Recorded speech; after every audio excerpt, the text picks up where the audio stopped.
Hello, ladies and gentlemen, and welcome back to the Eagle Eye Podcast. It is episode 45, and welcome back to the number one podcast in regards to technical difficulties.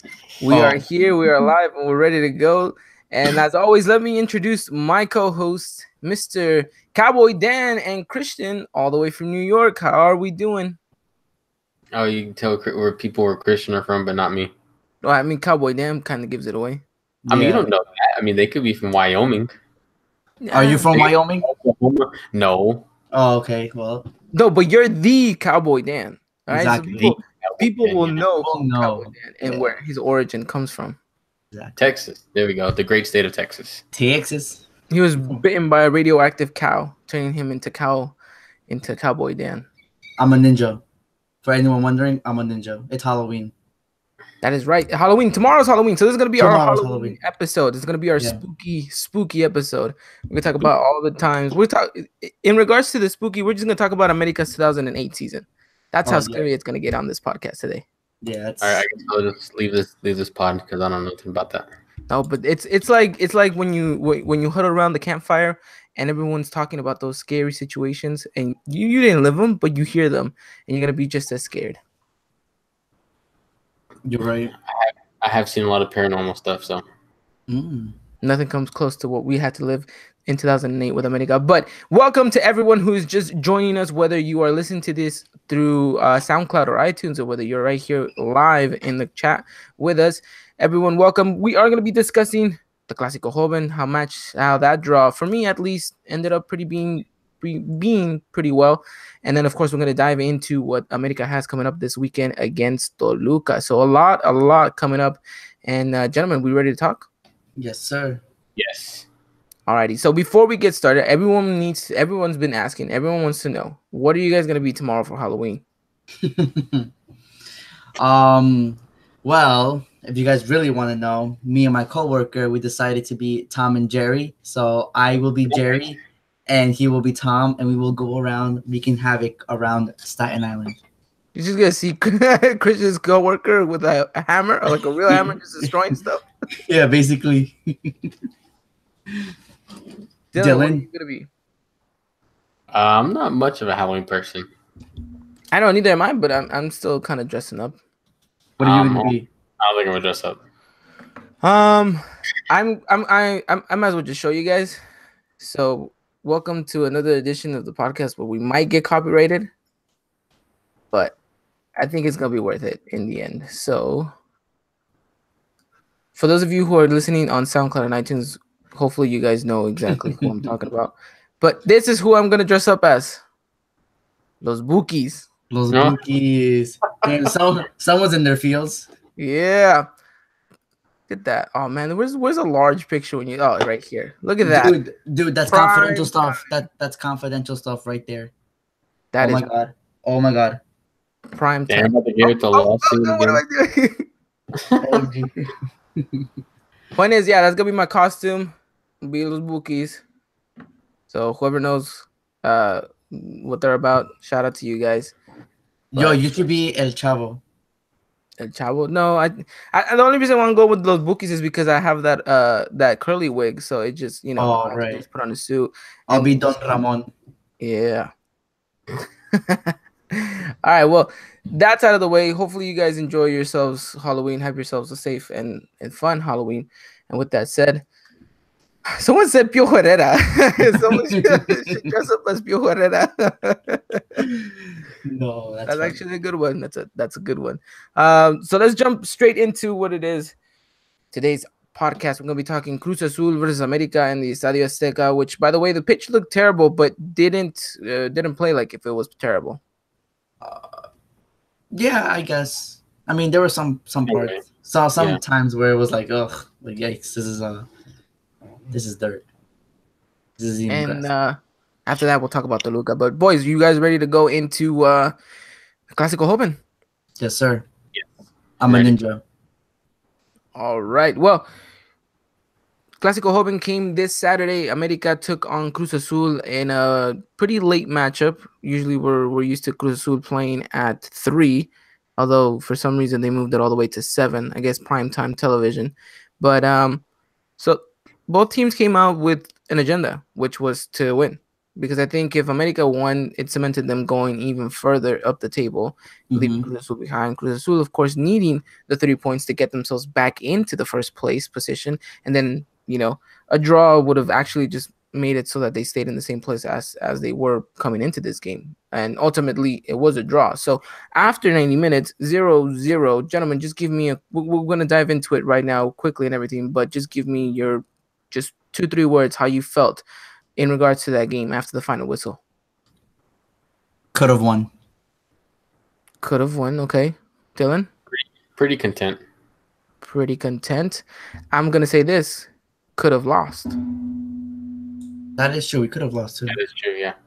And we're going to discuss all of that. We're gonna talk exactly why it is that I'm pretty content with this draw, because I feel like maybe we didn't deserve to walk away with 3 points. Well, let's hear. Let's hear it. I'll just mute my mic and Ivy just go all out. And also shout out to Dylan, who gave us the night off tweeting wise. He was so kind of generous to give us the night off in regards to tweeting, and he took care of that. So for all of you who interacted with him and joined him, we thank you. I know he thanks you as well. Yes, thank you. I love you all.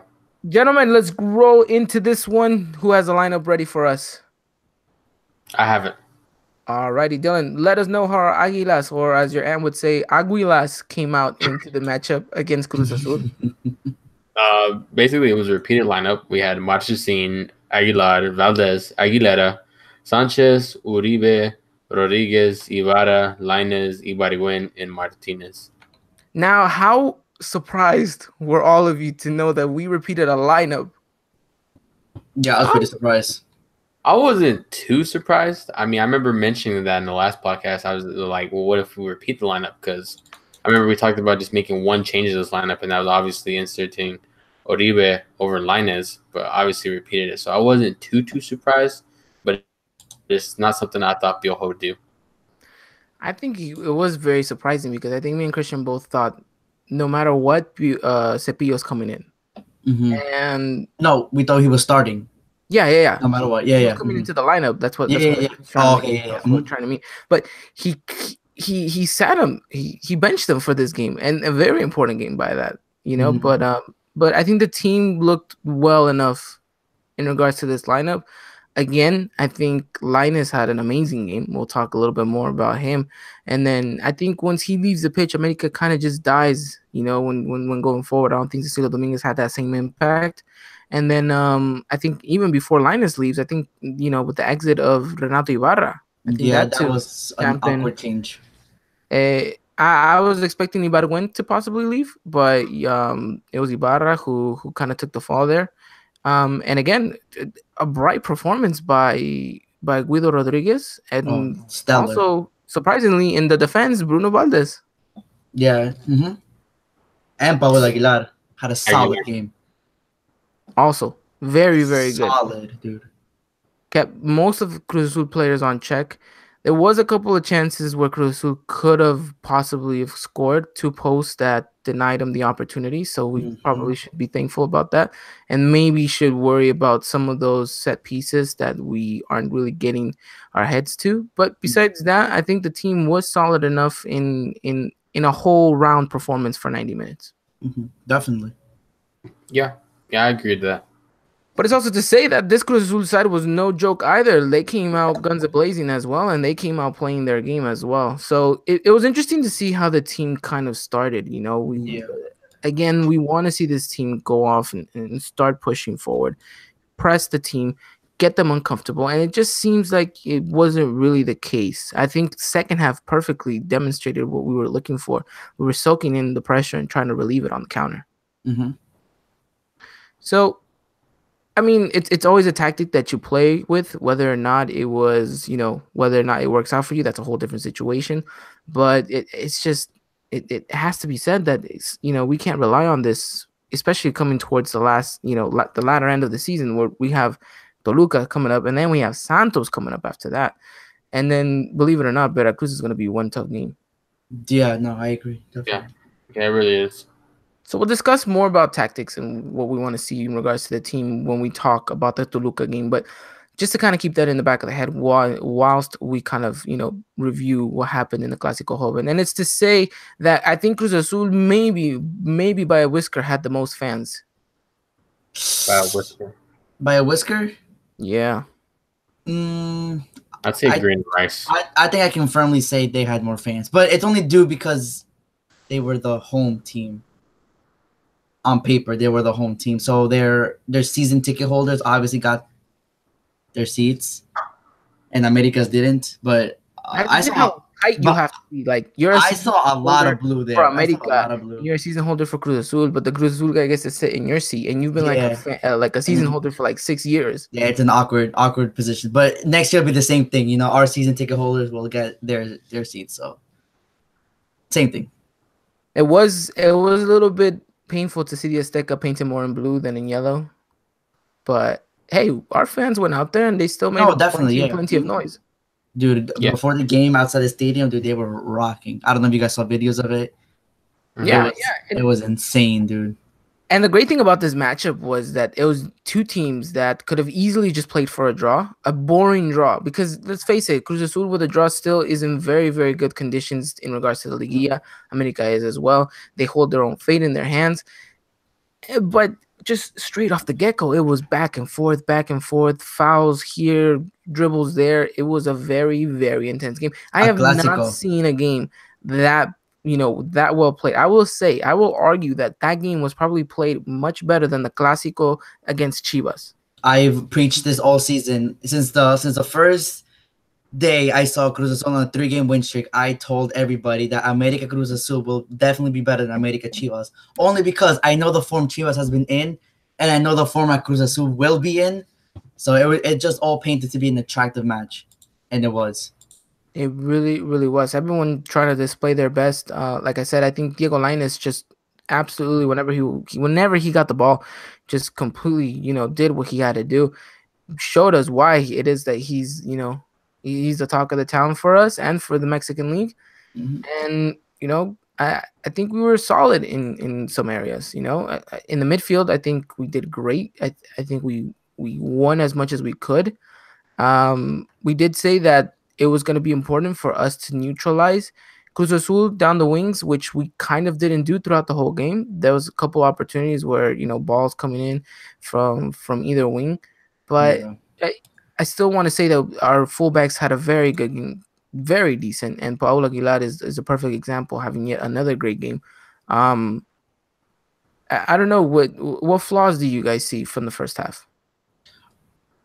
Definitely when Cruz Azul was crossing the ball, there was dangerous moments. I think I remember the most clear chance for Cruz Azul was the Elias Hernandez shot that just went wide of Marchesín. Yeah. I remember that shot. He just I think it was Menez, who passed it over to Elias and he just shot it.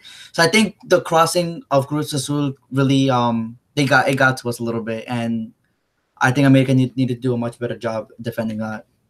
And probably needed to do a much better job of crossing ourselves. I don't think we really showcased much. But then again, we mentioned that our best options were going to be going forward through the middle, which at times we did. I think if we're talking about poor performances, there are two players that pop up into my head. Two players that I didn't see enough of to say that they merited probably another start. And one of them is definitely going to be Roger. Roger, again, not coming into form, not coming into this game, really not taking it by the scruff of the neck. A game that I was even kind of backing him for, but it just seems that he just hasn't been able to find any rhythm, any form, any sense of, confidence. You just see him on the pitch and sometimes he seems doubtful. He just kind of seems flustered by everything going on, whether it's playing in his head. And it's just kind of these moments where you feel like as a professional, you want them to just kind of push it all to the side, deal with it later, work on their game at the moment. He's not even able to do that. It's frustrating because this game was a game for him to just muscle through and power through the defense of Cruz Azul. didn't see enough of that. I really didn't. I mean, there was a moment where he had probably a one-on-one against Pablo Aguilar. He could have done much better than that, when he gets dispossessed. And then I don't remember him doing much more. Again, he dropped off a lot. He came way too deep to receive the ball sometimes. Again, leaving us with no real threat going forward, because at that point too, Diego Lainez is probably in line with him. Yeah. So it's like, well, what are we doing? Mm-hmm. And So like the way you mentioned the dropping back, that's what we feel with Oribe Peralta if he were in Roger's place, because we knew that. Well, we thought that Roger wouldn't do that, so it's kind of disappointing to see him do that when that's not expected of him, yeah, because I think we all had expected that he was going to be the target man. He was going to be the Exactly. number 9. Let the ball come to you. Don't come and check in for it so deep into the midfield. And I that's guess kind it's of just him getting desperate, honestly. it is because we weren't really giving him the ball, and as a striker, with all this criticism, with all this tension going on, you want the ball so you can do something, right? You trying to get this monkey off your back. Yeah. But it just hasn't seemed to go for him. And granted, maybe it's the team style, maybe it's him still trying to adapt to Mexico City or in the Mexican League in general. I really don't know, but I don't see him starting next game. I don't either. Yeah, I mean, well, at this point, I'm going to have to disagree. Actually, I think I do kind of see him starting still. I mean, I could see why he starts, but same, yeah, but personally, I find it hard. And you know what? Yeah, no, I get it. Yeah, I get what you're going with it. And it's interesting enough because if Diego Lainez was still in the picture, things might be different. But since he's off to his under 20s adventure with Carlos Vargas and Leon, it changes a lot of what Piojo now has in regards to the squad. And we'll discuss about that a little bit further when we talk about Toluca. But in regards to the team and in regards to the players that were available for that game against Cruz Azul, Roger definitely didn't catch my attention. And another player that it's sad for me to say this, but Mateus Uribe. Exactly the same. Mm-hmm. Yeah. Mateus Uribe was quiet. Not as bad as Roger, but he was quiet. Yeah, he was very quiet. And it was my key player to watch out to see. I think he would have made a difference if he would have shown up in the match. Because Guido was doing a lot of work in the middle. Yeah. And if he was a little bit more attentive to his game, it would have helped so much. And going forward too, we knew he was going to be a danger threat if he could connect, if he could get things going. He could have easily been the game changer. I think Uribe needs to be benched as well for next game. But I say that, and then I see our remaining schedule and see how tight everything's up top. Yeah, I don't see benched anything. I don't have that much trust in Joe Benny Corona to just slot in and try to make a difference. Like, I don't know, it's a tough situation there. I mean, we could play around with the formation, and we will when we come to the Toluca game. But I don't see him getting dropped. Yeah, I don't either, but I think it's one of those things where he needs to. Just stayed in Russia. Never came back. I think his spirit did. Yeah, exactly. Yeah, that stayed in Russia, but he just never made his way back to Mexico. It's insane, honestly. Don't worry though. We're gonna go on a spiritual Ghostbuster adventure, and we're gonna recover Mateus Uribe's spirit back and deliver it in time for the finals. I am so down. All right. Well, besides those two, I'm tempted to say Emmanuel Aguilera too, but he didn't have as bad as it's just a couple of defensive issues here and there, but that's pretty much it.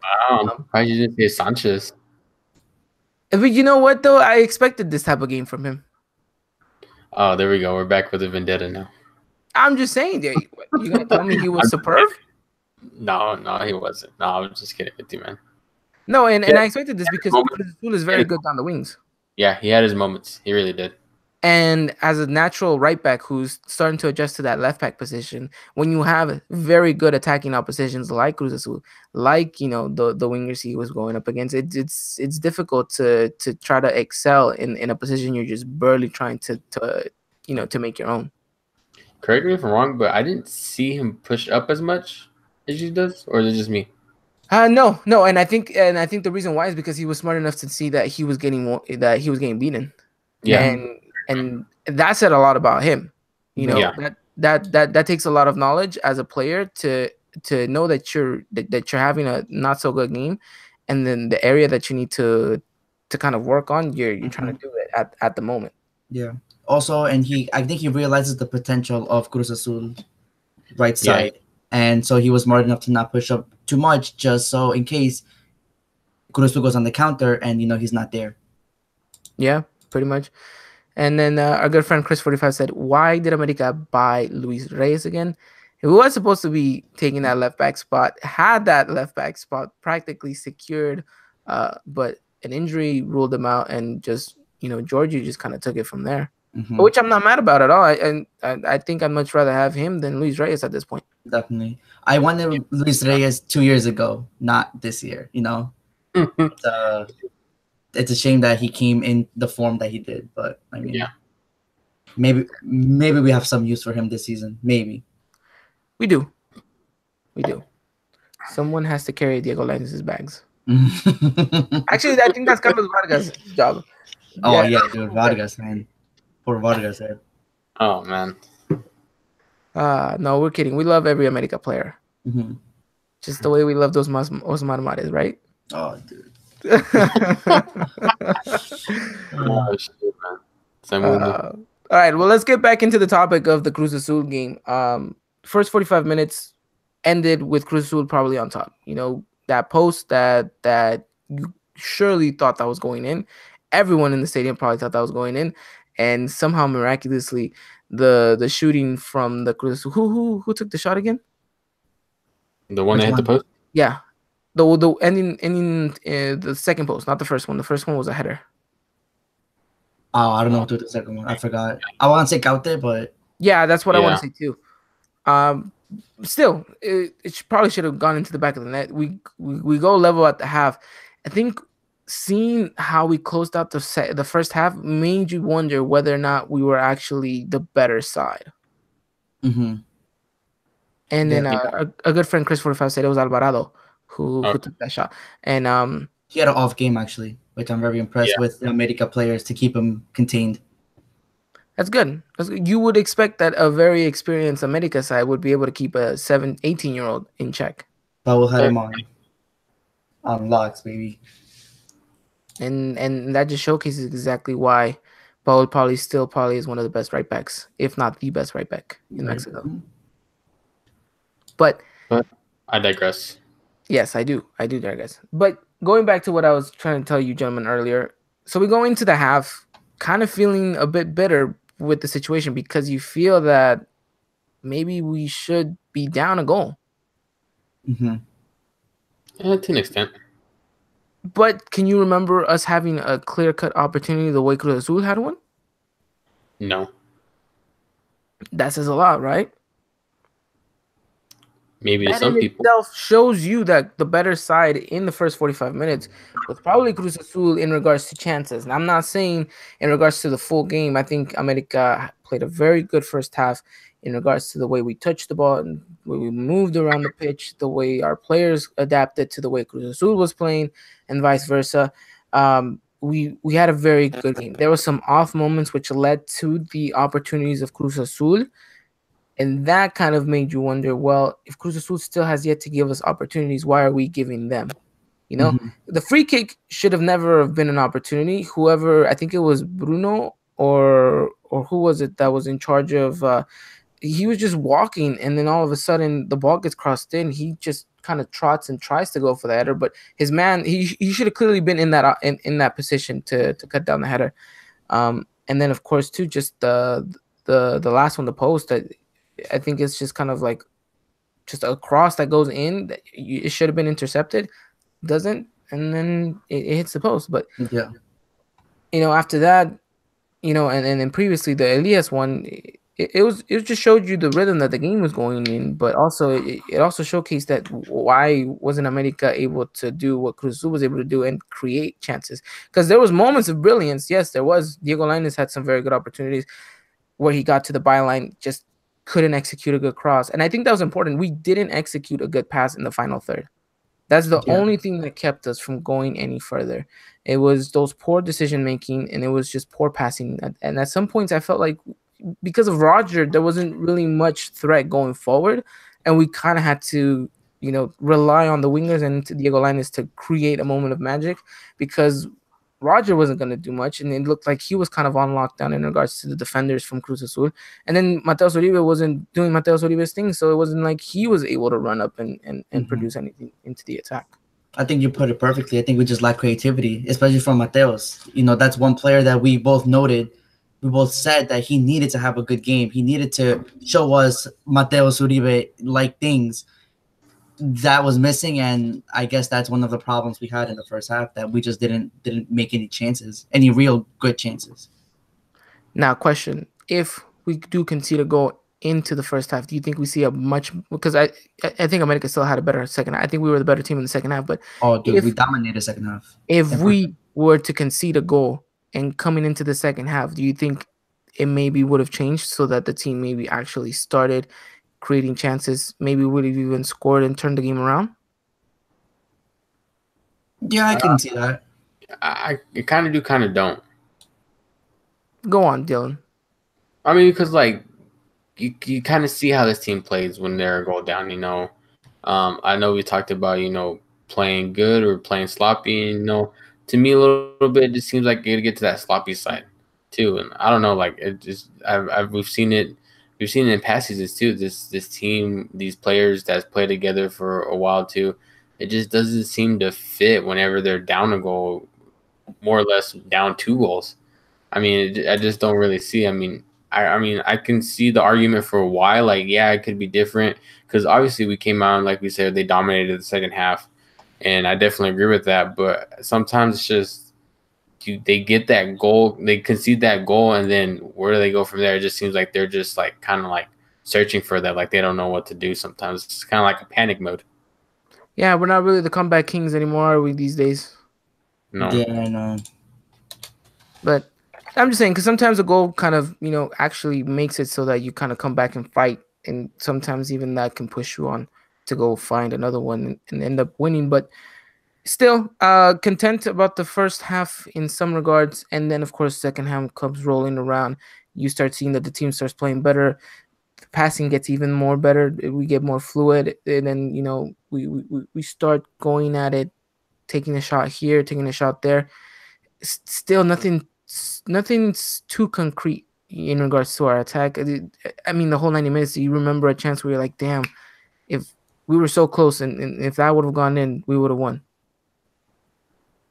I don't think I remember I don't remember a specific moment, but I do know that we were definitely the better. Like we had the ball way more than them in the second half. If you guys can agree with that, like Yeah, they played to our strengths. I think that helped us a lot and helped us look a little bit more dangerous.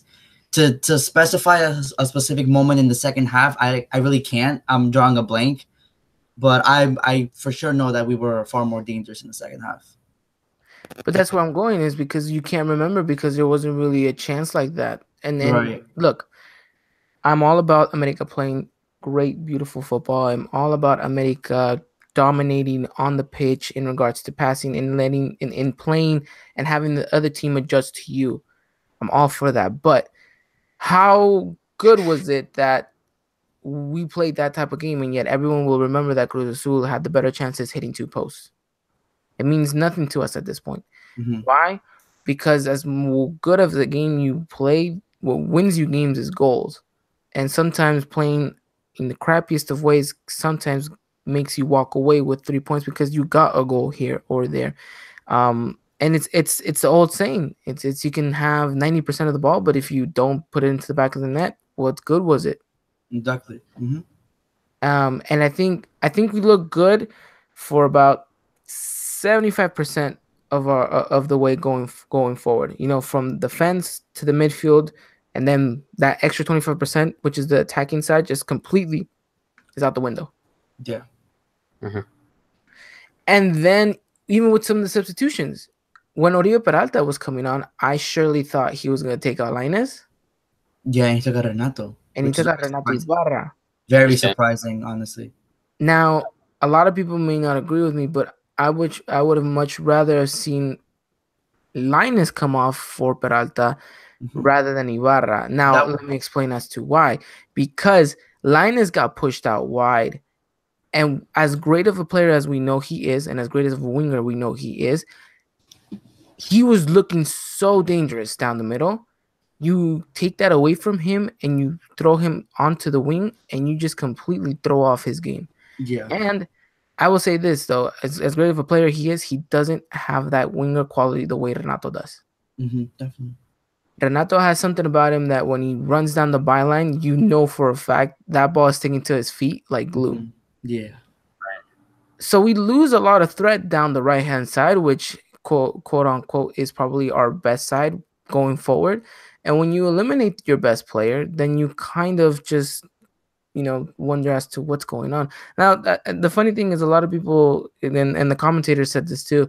When they throw on Oribe Peralta, they say that now America's playing with two strikers, which was a complete lie, because as soon as the angle kind of panned out wide, you saw Oribe Peralta just took Linus's spot. Linus just shifted out wide, and it was the same formation we were playing off with.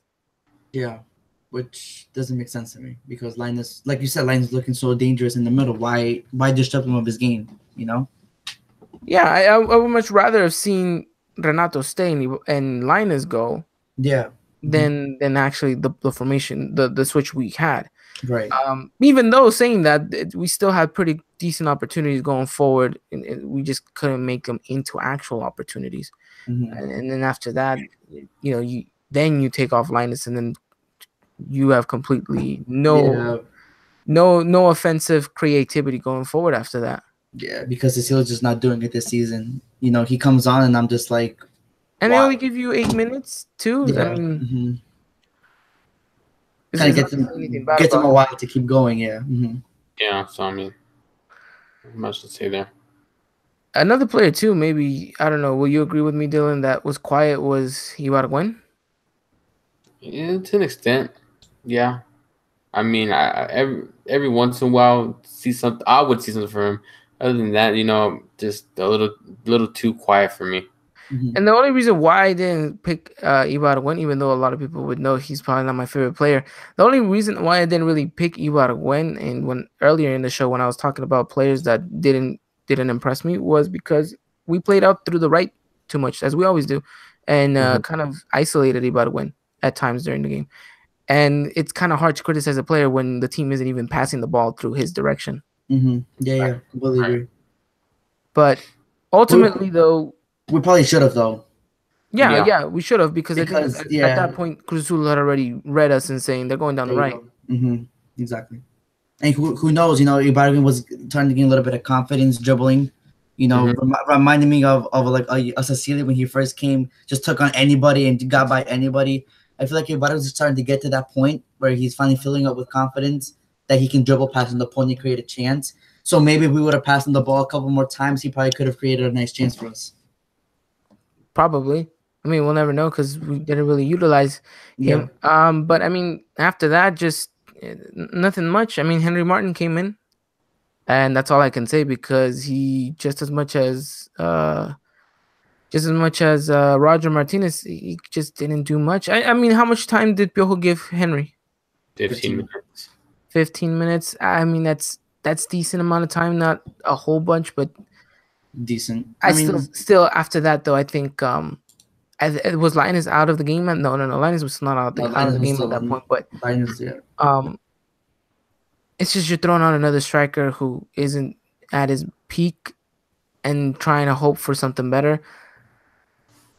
And Henry did have some good maneuvers. He had some good movement, but we didn't really give him the ball. Yeah. We didn't really create a chance for him to kind of, be like, I'm your man. It just kind of died down for us in the last 15 minutes of the match. Yeah, I really did. I think it was just more of a thing of Cruz Azul not wanting to lose anymore, for the whole match, I want to say until the 75th minute, you saw a back and forth game. After that, you saw a Cruz Azul, all right, you know what, listen, 15 minutes left, we're not losing this match. So I think they kind of played for the draw a little bit. Yeah, but I mean, final whistle blows and it's a draw. Are you guys content or no? Like I said in the beginning, we could have won this match. But could have we? We could have, yes, because we dominated the second half. We dominated on possession, but we didn't dominate in the chances. We should have made more chances. I don't know, man. I don't know. Because the way I see it is that we didn't. Because in every game you walk away like saying, "Oh my god, if only this would have gone in, or this post, or this and that." I don't feel like we had that. I don't feel like we had that moment where you're like, yes, we should have won because of this miss or something. But I think ultimately, if you ask me, it's Cruz Azul fans and players who are probably going to be like, we should have won that game if it wasn't for the post. Right. I don't know. I kind of agree with Christian. We could have won that. But all right, I know the post is obviously, woodwork. I understand the concept of getting the chance because of the post, but take away those chances, what did Cruz Azul have? Yeah, exactly. They didn't have no shots on goal. Marchesín had no saves. Yes, I know, but Elias had that one that went wide. Okay, and Linus had that one shot that Pablo Aguilar. And Renato had one that went right too. True. But it's just, I'm just saying, in the way that the game was kind of analyzed afterwards, it was Cruz Azul, 2 posts, could have taken it. Right. And America, whilst yes, they did acknowledge that we had a good game, that we played very well, didn't walk out with saying, "Oh, you know what? They could have had it too." It was a very back and forth game, which was it was very attractive for the common fan, for the neutral fan. That must have been an exciting game. Yes, it was end to end for like you said, 75 minutes of the match.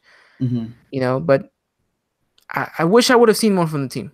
I really do. Oh, we definitely could have done more, but I mean, to say that we could have won the game. That's all I'm trying to say. That we honestly could have won the game.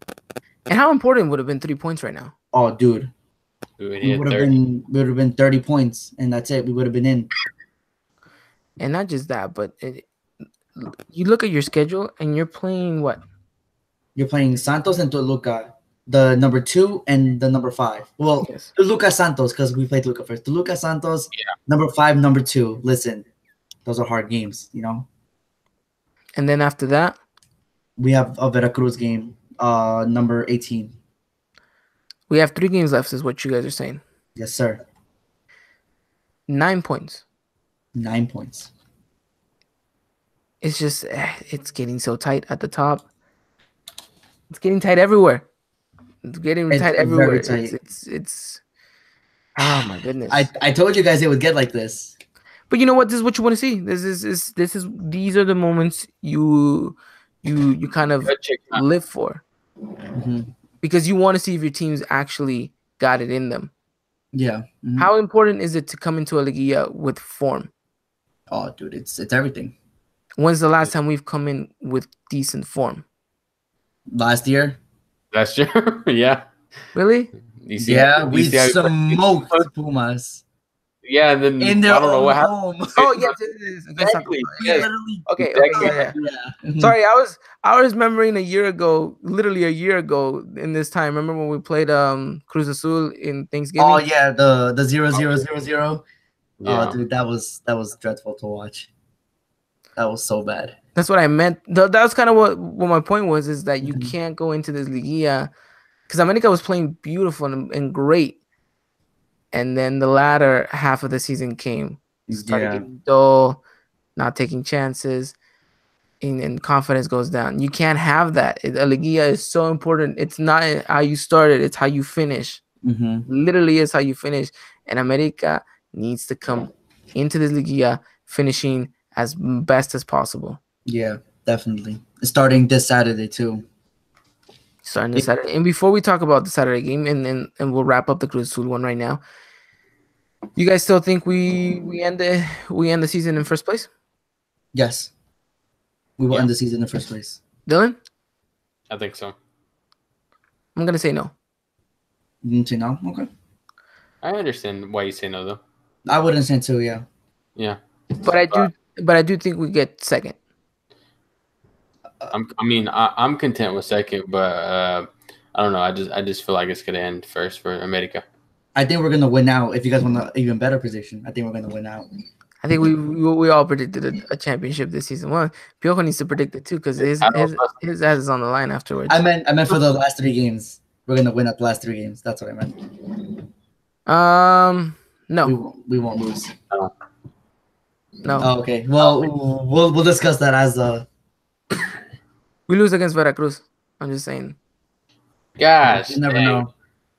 I mean, yeah. I something tells me, and I've known and I've watched America my whole life. I know there's just this one game. I don't know. I have a feeling that we lose against Veracruz. That's a hot take. I know, but maybe by the time we get to the Veracruz game, they've changed my mind and I changed my prediction. But we'll see. We'll see. But okay, gentlemen, 0-0, content, happy. Could have won. Could have been better. Should be better. And we'll call it at that. A good Clásico joven. Yeah, very attractive. Very attractive. We'll definitely look forward to maybe seeing them in the Liguilla. Oh, dude, I want them in the final. There we go. I like this. Be careful what you wish for, right? Hey, give this man a raise, Ivan. Give this man a raise. Gave him 2 gancitos instead of 1. There you go. All right, gentlemen. Let's go into the Toluca game. But of course, as always, before we jump into the next segment, Christian, I believe there is a trivia question that is afoot, and there are some people already claiming that they have won it. I saw that. I don't know. It's getting tight. I'm about to make the wild comeback right now, and I'm about to start answering everything correct. Definitely. Just a heads up, guys. I know I didn't post any trivia this week. That's my fault. That's only because I was overwhelmed with school, so I didn't get the chance around it. But I already have 3 lined up for this week, so those will go live on the certain days. But today's trivia question is: in 2015, America lost 3-0 in the first leg, and then won 6-0 in the second leg against what team? That is the trivia question. Themselves, duh. In practice? In practice. I was gonna say Murciélago, but that could also work too. Okay. Oh, also, unless you want to do it at the end of the show. Yeah, we're gonna do that at the end of the show. Okay.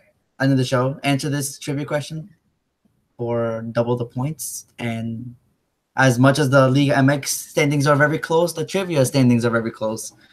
So answer. That's all I gotta say. Yep. Answer. Dylan, anything you want to add on? Go Cowboys. No. All right, we gave you a quick platform for you to say something America-wise, and Cowboy Dan's gonna come back and say, "Go Cowboys." No, unbelievable. Hey, man, you can't hate that Texas charm. You make a point. All right, let's go. Let's walk through this preview against Toluca, which I will say is gonna be a tough one. If we thought Cruz Azul was tough, Toluca just might be as tough. And then going up against Santos, that might just be even tougher. And we'll get to that next week when our good friend Ricky comes onto the show. But right now, let's focus on what's ahead. It's Toluca coming up into this matchup. Is it a late night game again too, or no? It's a 9:00 game only because I think their time's changing. I think. Oh, that's right. Mexico already changed their time. Which reminds me, everyone needs to change their time this Sunday. This Sunday, yeah. So the game will be an hour later than usual time. So it is. What time is it for you? It'll be 9:00 for me. 9:00 for you. Be 8 for me. 6:00 for me. 8:00 for you. Our mountain friends, that is 7 p.m. Yeah, you mountain people. Okay. That sounds so mean. That sounds very controversial. Mountain people. You mountain time zone people. There you go. Just pop up in the chat. What do you mean, you people? You're beautiful people from the mountains. Like, we mountain people take pride in that saying. And being mountain people. I love it. All right. Well, venue is the Estadio Azteca, of course. So it looks like we're being home away from home and then going back to the home stadium. What can we expect for the pitch in regards to the game? Anything bad? Get better?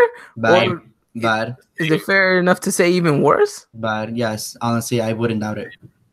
God, and then football's coming this month to Azteca. Did y'all see the pitch? Right before playoffs. Yeah, I saw the pitch in Wembley. Yes.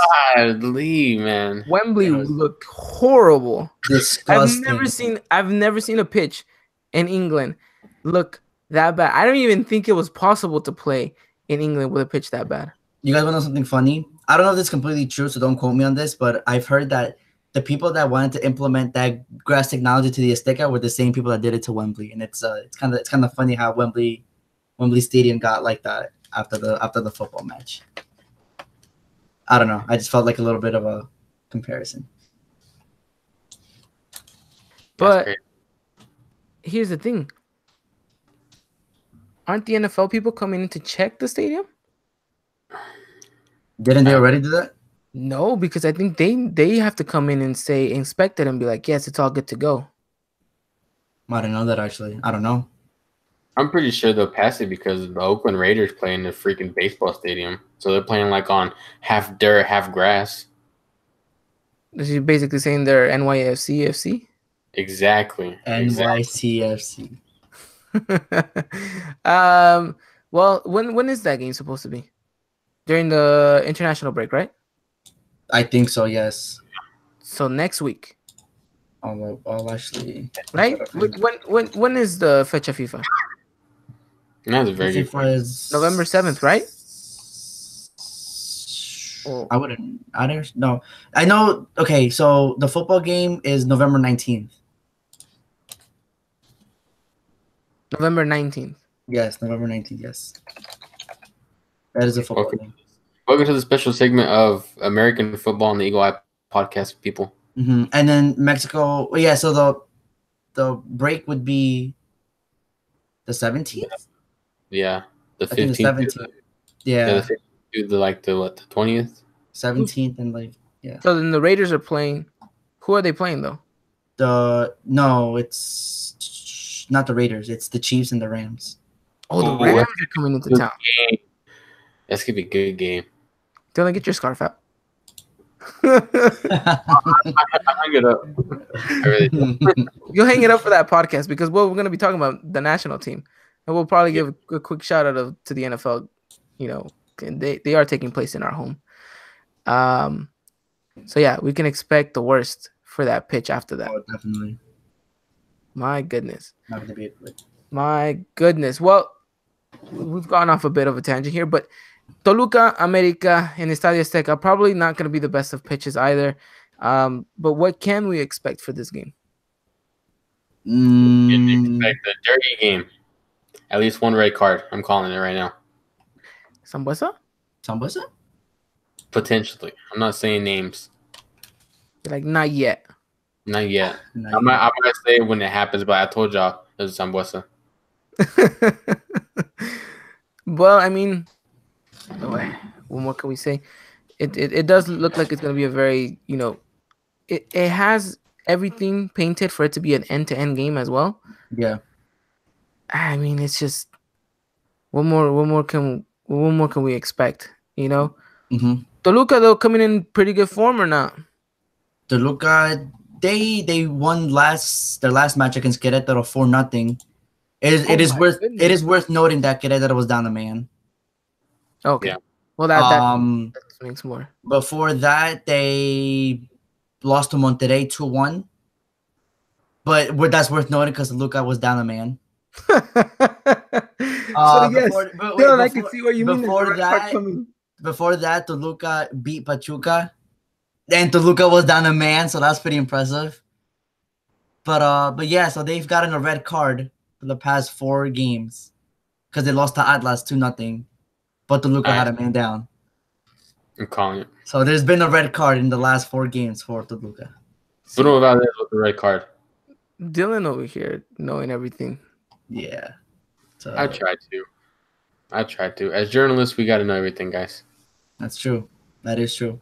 Don't even know my own last name sometimes with everything going on. But interestingly enough, there might be a red card. Also, I think the football on display is going to be a good one too. I mean, Toluca, known for being a pretty solid team, us coming into this game in pretty good form. We're going to break down the tactics. We're going to break down exactly what we think the team's gonna line up, and we're gonna break down different angles to this game. So let's kick things off as always. Give me your predicted lineup, Dylan. I'll throw it to you first. Where do we fall in regards to lineups for Saturday's game? I I really want to say just take out. Obviously, the line is not there. Just put it in Oribe. I feel like it's going to be the exact same thing. Martin Aguilar, Valdez, Aguilera, Sanchez, Uribe, Guido, Ibarra, Ibargüen, Oribe, and Roger. Christian? Marchesín, Paulo Aguilar, Bruno Valdez, Edson Alvarez, Jorge Sánchez, Mateo Uribe, Guido Rodríguez, Renato Ibarra, Andrés Ibargüen, Henry Martin, and Oribe Peralta. Interesting. You're bringing in 2 changes. Dylan's always bringing 1. Now, question: why do you put in Edson? I don't know. I wasn't very going back to the crossing that Cruz Azul had. I think most of it fell on Aguilera, and I think that's where Edson could have been very beneficial in the center back position. So, and knowing that Toluca's wingers are very good, and they are known to cross it in a lot, especially Quiñones, I think we're gonna need Edson Alvarez back there. Okay. Now, you also put in Henry, and we said we were going to discuss this. Dylan, you say you still see Roger going into this game as a starting forward. I do believe if I was a betting man, Roger starts this game. Mm-hmm. Yeah, I still have a sense that Henry could make the crazy appearance and put Roger on the bench for this game. And like you said, just obviously Lenny's not going to be there, so Peralta's gonna fit in that role, and then I could see Henry Martin starting this game. That's what I said. Yes, sir. Because Roger has lacked something. Now, another reason why you do this is maybe to give him an extra boost, is bring him on as a sub, and maybe that gives him a bit of an impulse, gets himself a goal, gets himself going. That could be a way to work him in, you know. And you put Henry out there, and what if Henry starts performing and does, wonderful Henry stuff? Dylan's always asking for a chance for Henry, and if Henry starts, this is the chance. Well, I mean, yeah, I've asked for that, and this really sounds like I'm defending Roger, but which y'all clearly know my stand with Roger. but at the same time, we talked about it too. I think it was an interview he said he was in that he said, just because I'm not scoring goals doesn't mean I'm not doing my job. And you look after the game too against Cruz Azul, Piojo defends him. And to me, that says a little bit about him and where he stands with Roger Martinez in this team. And so that's what's giving me the feeling that Roger's still gonna get his chances and still be in the starting 11. Right? Wouldn't you though? Wouldn't you still want to back up your player as a manager, even though maybe he's not having? Because if you start bashing him, then that's gonna be. I think it's just protecting him more from the media, so the media won't get to him, Yeah, but still, but even he says that just because I'm not scoring goals doesn't mean that I'm not going out and doing the job that Piojo wants me to do, and that the management and that the coaches want me to do at the same time. Right. Okay. But we'll see. I have a strong hunch that Henry starts. And we're not the only ones to say that. Christian too. Our good friend Chris45 is mentioning that on the chat. We'll have to wait and see. But besides that, we all agree Cecilio Dominguez finds no spot in the starting 11. No, not a chance. Okay. Alrighty. Well, with that said, let's go hypothetical here, and let's say Henry does start. Let's say Henry does start, Edson doesn't. I don't really see Edson starting. Okay. Right? I don't know. I mean, if I'm gonna be honest, I know we kind of touched on it a little bit. Maybe Uribe should get benched. I'd like to see Edson maybe there, possibly, potentially, but then we were playing too defensive, and I don't want to do that against the.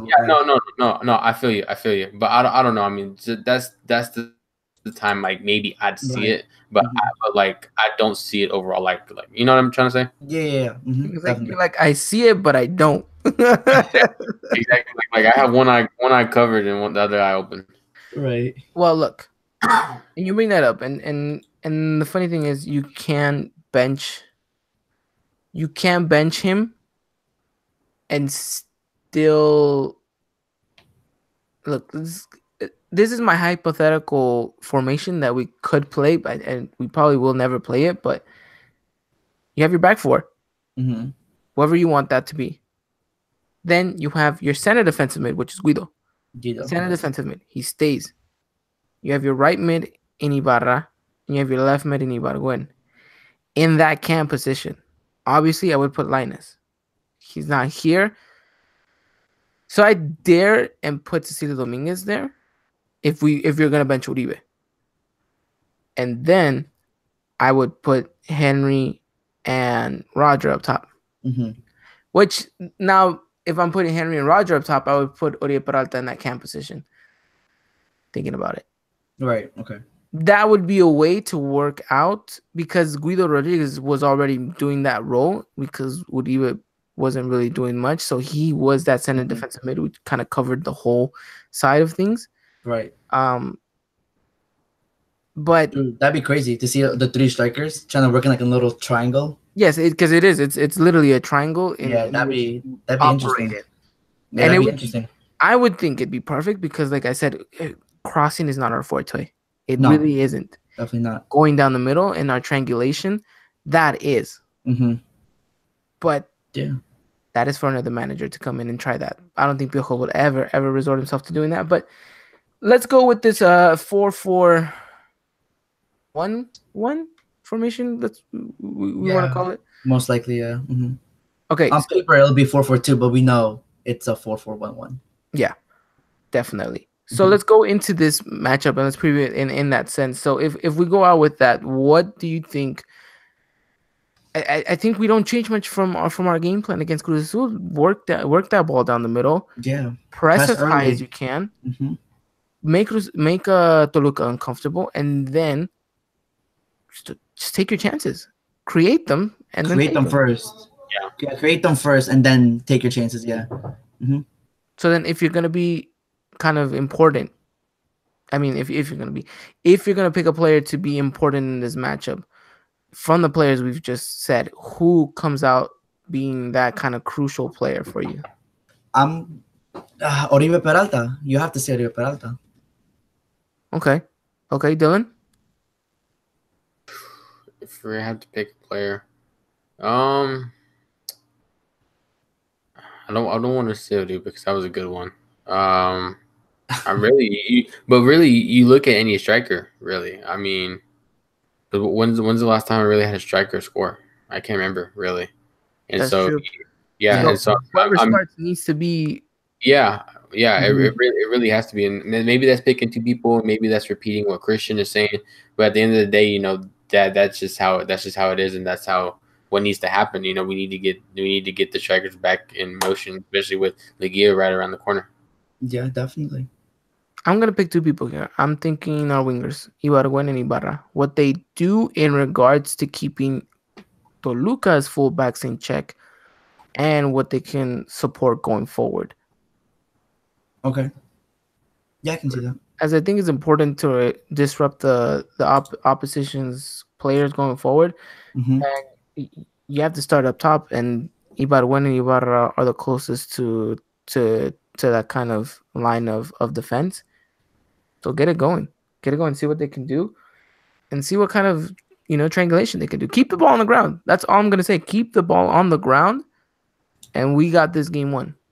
Yeah. Yeah, definitely. I can agree with that. Dylan, anything else you want to add on? No, I'm just waiting for you to go on your Sanchez rant with your vendetta. No, because look, Just kidding. I'm just kidding. Who's gonna be on his side? Quick Mendoza. Oh, I thought you meant like who's gonna support him. No, not who's gonna support him. I meant who's gonna be playing down his wing. Quick Mendoza, and then you might see Alexis Vega sometimes, but he likes to be more in the middle. So I'm gonna just say Quick.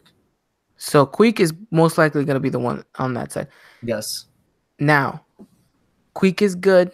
He has found a bit of form, but I think George Sanchez can find a way to neutralize him. No, definitely, yeah. I think this guy we should be worried about is the other side. Definitely. And Luis Quinones, yes, definitely. But the great thing about this is now you have a Paul Aguilar who is coming up in tip-top shape and has kept some very good wingers at check. There you go. The past couple of games. So I would imagine Paul to have a good game. Although I would urge Renato Ibarra to drop too and help out as much as possible. Yeah. He was doing that a couple of times against Cruz Azul. Against Cruz Azul. Yes, which was important. Definitely important. Yeah. And as long as we keep that on check, and of course, Ruben Sambuesa. Oh God! Gotta find a way for him to not get into his rhythm, into the stride. Just break his jaw early on. Huh? Just break his jaw early on. No, although you have the right mentality, just a bit too aggressive. Start getting into his head. Start getting under his skin. We already know the best way to get Rubens off his game is to get him heated. To get him mad. Where is Sambuesa? He didn't play last match.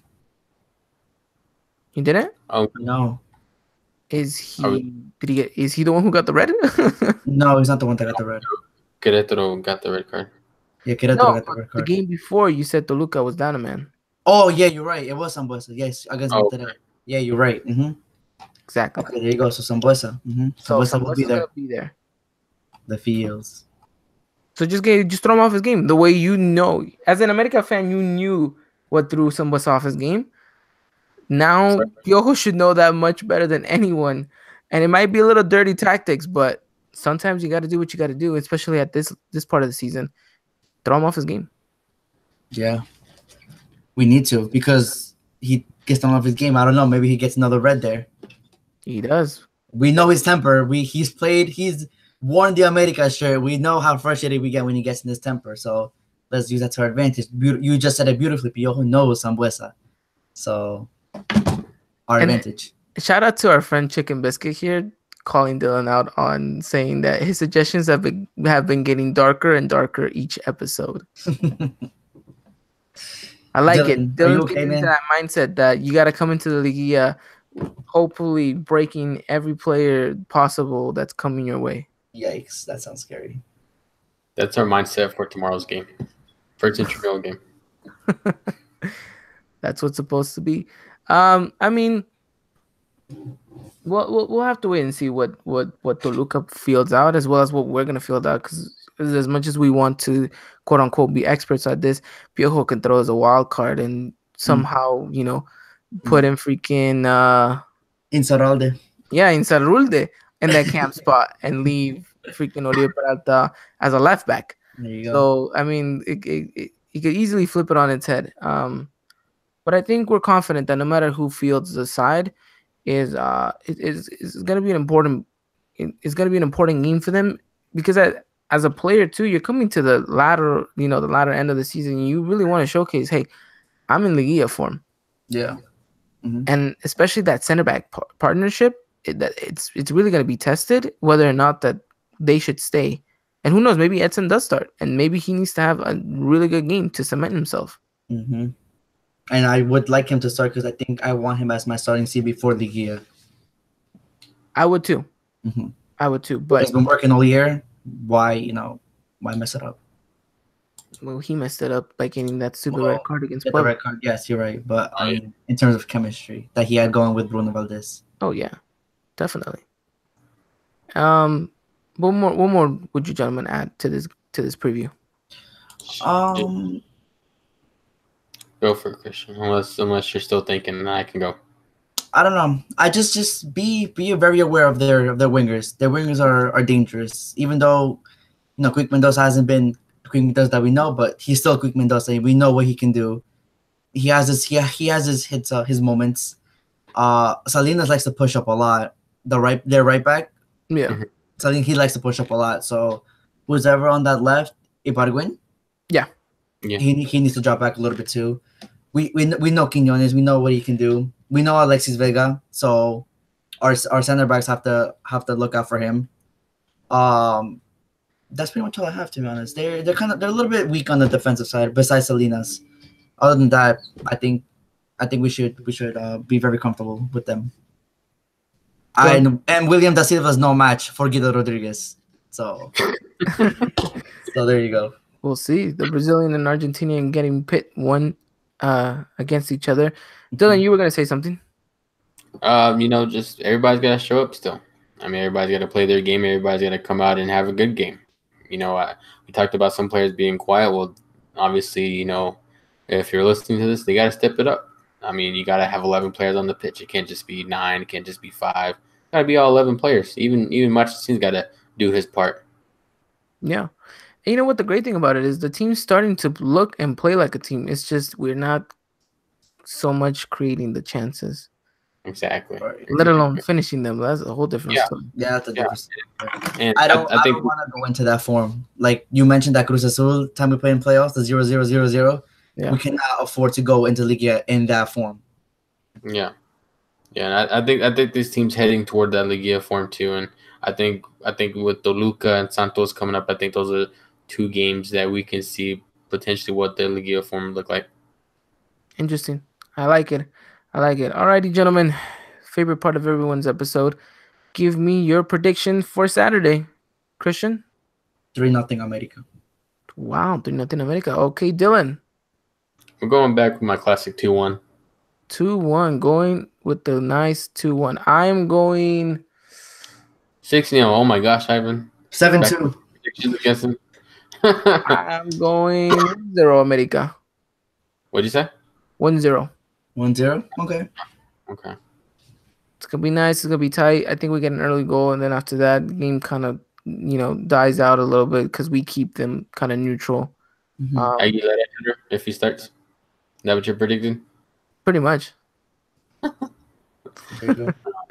Keeping Benson on the bench even more just because he's scoring. He has mistakes here and there, but we'll see. All righty. Well, I'm going America 1-0. You're going 2-1, Dylan, and then Christian, of course, with the 3-0 result. I think we all would have loved if America does get that 3-0 result. I just have a hunch feeling. It's one of those feelings I get. I'm gonna go play lottery after this, so maybe let's see what happens. We'll have to wait and see. Although, how important is it to keep yet another clean sheet, right? Oh, definitely. It must be good for Marcha to feel that way. And how important it is that you walk away this match also with a clean sheet, potentially just to kind of keep morale going in the defense, even though we've looked shaky at times. Yeah, especially with Toluca being the number 2 attacking team in the league, a clean sheet would be huge for Marches's confidence and the defense too as well. Yeah. Well, we'll have to wait and see. Indeed. But the gentlemen have given you predictions. Let us know in the comments whether or not you guys agree with our predictions, with our preview, with our lineups, and whether or not you guys see this America side finally start to pick up some form and coming into the Liga as maybe the number 1 seed in the table. But with that said, we're wrapping up the Toluca preview and we're moving on to our last segment before we close out the show. And before that, after that, we're going to give a pretty big announcement and then call it a good night. Well, gentlemen, as promised to our ladies, we're giving them a little bit more time on the show. Let's talk about what happened to our hashtag Lady Aguilas. Dylan, give us the latest report down there from Lady Coapa. Playing Veracruz yesterday, actually, and they got 2-0 results over them, giving them 3 more points in the table. So shout out to the ladies. They now sit first in their group with 32 points above Pachuca, only by a goal differential, which is by 1 goal. And so, big props to them. They're really, really closing on cementing their spot in the playoffs. It's, like I said, America at 32 and Pachuca at 32. We're only ahead on goal differential. And then Toluca is sitting at 3rd with 27 points. And we only have 2 games left. And this next game is going to be really, really crucial because it's against Pachuca. There you go. Nice. Number 1 and number 2. Yeah, so it's going to be a really good game. And then we'll close out the regular season against Lobos WAP. Or the Lady Lobos. So I guess you would say Lobos. I don't know. And yes.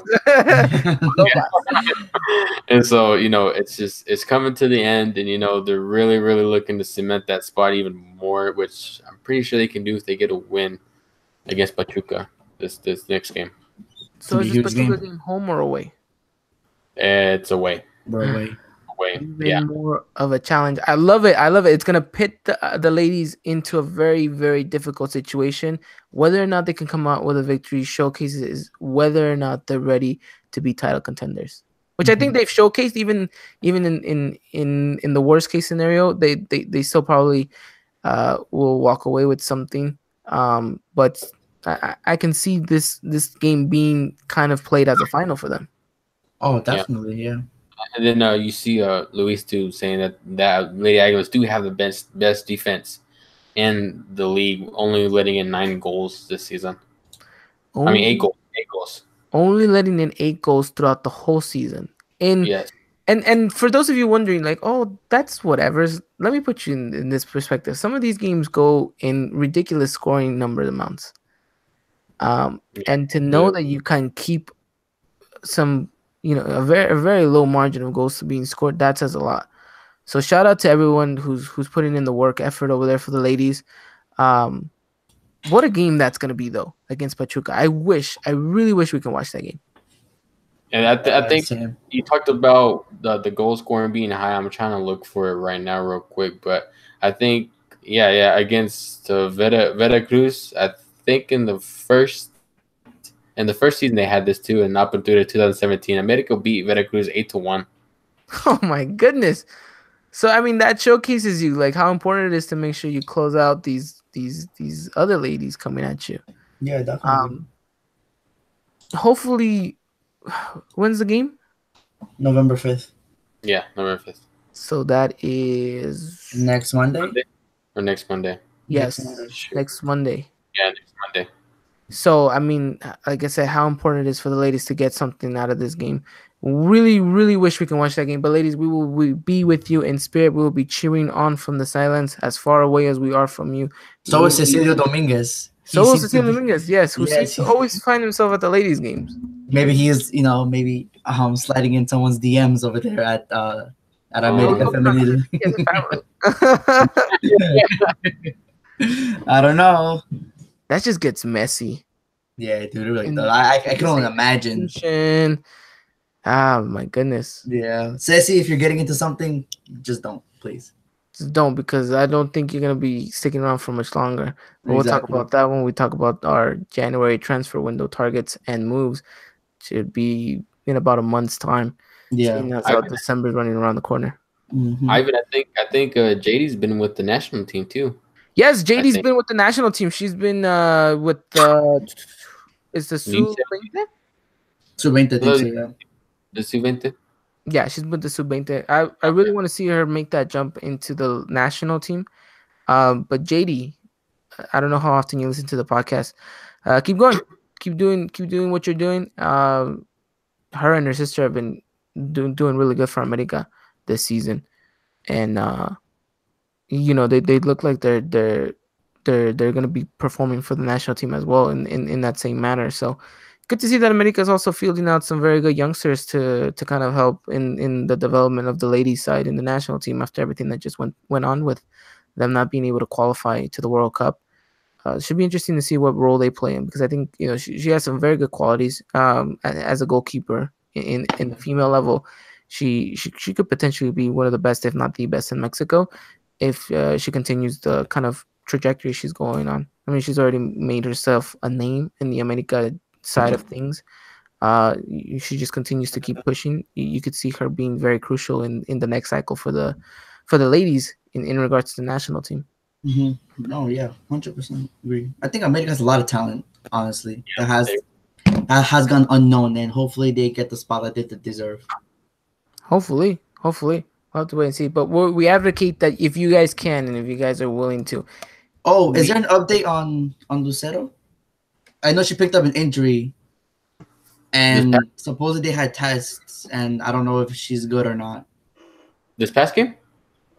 She started this past game. Oh, did she? Yeah.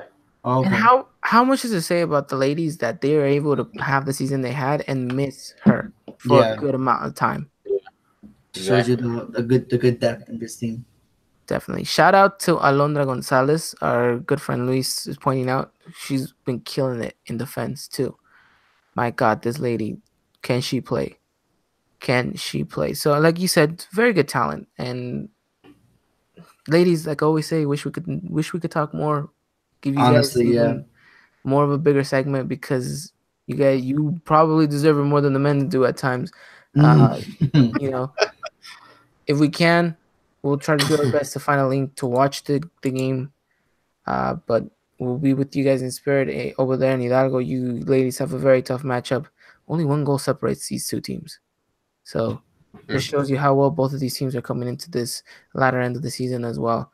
Should be interesting. And after that, of course, take care of business against the Lobas. The Lobas. That's a funny Alrighty. term. Well, ladies and gentlemen, make sure you guys do show your support on Monday. I want everyone to do as soon as they wake up. First thing you do, you don't even text your boo good morning. You go out on Twitter and you put hashtag ladies aguilas. That's what you gotta do. All right. Follow it up with a emoji, whatever you want to call it. You follow it up with whatever. But first thing when you roll out of bed, grab your phone, go out and tweet out the hashtag lady aguilas, and let's go for that W. 100%. Let's get it. Let's go. Let's get it, ladies. Good job. Hopefully, you guys get the victory. Now, we're coming to the end of the podcast. But before we do, we have a special announcement for everyone who has been involved with the trivia. Now, this is probably what you guys have been hoping for. We have promised you this time and time again on the podcast, and we have yet to deliver. But today, we have an answer to the question that everyone is asking. What is this damn prize for the trivia? And we promised you it was going to be a good one, and we finalized it today, and we think it's going to be an absolutely amazing one. So, with that said, and this is Christian's baby, so I will let him announce the trivia prize. So, Christian, I leave the floor to you. Let these wonderful people know what is it that they're playing for. Right. Okay. The reason why this has been holding out so much is because we wanted to give you guys something good, and I hope this is something that you guys will love if you guys play trivia. So you would get two things if you win the trivia. You will get a jersey of your choice, either the home or away. We wanted to include the third jersey, but we don't know if there's gonna be even a third jersey in there. So a jersey of your choice, and it'll be, oh my god, these these so it'll be a jersey of your choice. We will get in contact with you as soon as this is over. We will get in contact with you through Twitter. And the second thing you will win is the new era hats that were released by Club America, of your choice. You can pick whatever you want, and we will get it for you. And that is the prize for this season's trivia. What a prize. So you're not only going to be rocking an America jersey, but you're going to be rocking a nice hat to go along with it. Now that is something you can wear to the club and start stunting on people. I'm just saying. Definitely. I want one of those hats. I might get one for myself, but exactly. I don't know. We'll see. We'll definitely see. But there you guys go. That's your guys' prize. So make sure you guys are answering the questions. You guys are going and coming out to these live shows. And answering the trivia questions that we have in these segments, because what they are worth double, correct? Double, yes, sir. Double the points. So imagine that. Imagine you're gonna kick yourself when you see someone else wearing your snapback and your America jersey, because you could have came on and gotten yourself double the points, but you decided that, you know what? No, I'm good. And then you answer Hobby Bermudez for one of the questions, and he was nowhere near the answer. So, come out to the live shows, and then too, like we say, follow us on Twitter, because that's where we post most of all of the trivia, actually. All the trivia. There you go. Make sure you guys do follow us on there, and maybe if you guys want to, you guys can show our Instagram a little bit of love, but show yourselves in Twitter, so you guys can keep going and getting into the running. Someone said snapbacks and a gancito. Now, we can't promise you the gancito will get there in gancito form. It might just be melted at that point. We don't know how the U.S. Postal Service works around here.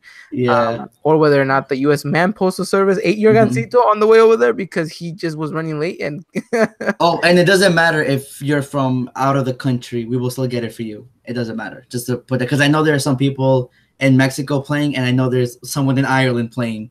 So shout out to our friend Fenton over there. Yeah. So don't worry where you live. We will get it to you. We will get it to you somehow, some way. I don't even care if we got to ship Cowboy Dan just to make sure your package gets there safe and sound. Dylan, I hope you're ready to miss some classes because you're gonna make sure that those packages get delivered. Hand delivered too. I've already used up all my absences. If I start missing, then I'm gonna get points taken off my grade. Well, it's a risk you have to take. And whenever you do deliver them, you just gotta give your what could be your catchphrase? Cowboy dance. Yeehaw. No, Yeehaw. There you go. That's his catchphrase. The rootinest, tootinest America fan in Texas. Oh, there it is. I love it. Someone put that on a hashtag and put it on his shirt. Clip that. But yes, make sure you guys are ready. It's gonna be a good one. It's gonna be a good one. And like we said, this was just kind of a test run for us. And next season we're gonna have something much better. We're gonna do a prize that's just even it tops that. We got so much coming in the way for you guys. So much after this season. We're gonna really kind of buckle up and get our kind of things straightened out. Yeah, we need your help. It's gonna be a new show. It's gonna be new everything, new face, new everything, new year, new me, and new podcast. Like I said, we need your help, guys. You guys have been amazing supporting us. We need your help even more next season. Yes, but that is a story to be told. Oh, right now we gotta focus on what's at hand. I can't wait. I want to just burst everything out right now, but I know I can't. We can.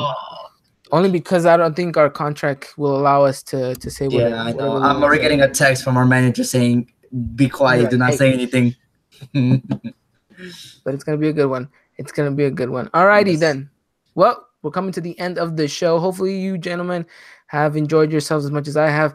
Thank you to everyone who has come out and given us a wonderful, wonderful support and has interacted with us. Get yourselves ready for that trivia. We're getting closer to the end of the trivia, which is going to be when, Christian? The end of the trivia will be our final podcast of the season. We will announce everything. Which is going to be our year-end review of everything that's happened. Still have a long way to go, hopefully, before that goes. So hopefully you still have plenty of time, that you have to in order to answer questions. But gentlemen, thank you so much for coming out again and talking everything America. My pleasure, man. I love doing this. Thank you, Ivan. I really did appreciate it. Oh no, I appreciate you two coming out. I appreciate you more. We're not gonna go into this back and forth thing because these people have somewhere else to be. So we're gonna close out the show. Thank you again. Follow us on Twitter as always at Eagle Eye Pod. Right here, boys. There you go. Right there. Right here. Let's go. And it's gonna be it's gonna be a good weekend. So make sure you guys come out. We're gonna have you guys covered with everything in regards to the game up against Toluca, confirmed lineups, live tweets. We're gonna have everything and anything you can imagine for that. So make sure you guys do stay tuned in for that. And well, we always love hearing from you guys on Twitter and whether or not from Instagram or wherever it is that you come and see and find us. SoundCloud and iTunes is also the best place to find us whenever you've missed a show, just in case you don't have YouTube Red. Is it YouTube Red or YouTube Music? I don't know what you could use YouTube for, where you like lock your phone and you can still listen to it. Still, doesn't matter. Going off a tangent. Ladies and gentlemen, have yourselves a beautiful, beautiful night. We'll see you guys next week when we talk about America Santos and review America Toluca. Should be a great one. And until next time, take care. And as always, arriba la America. Bye, guys. See you guys. Thank you. Yeehaw.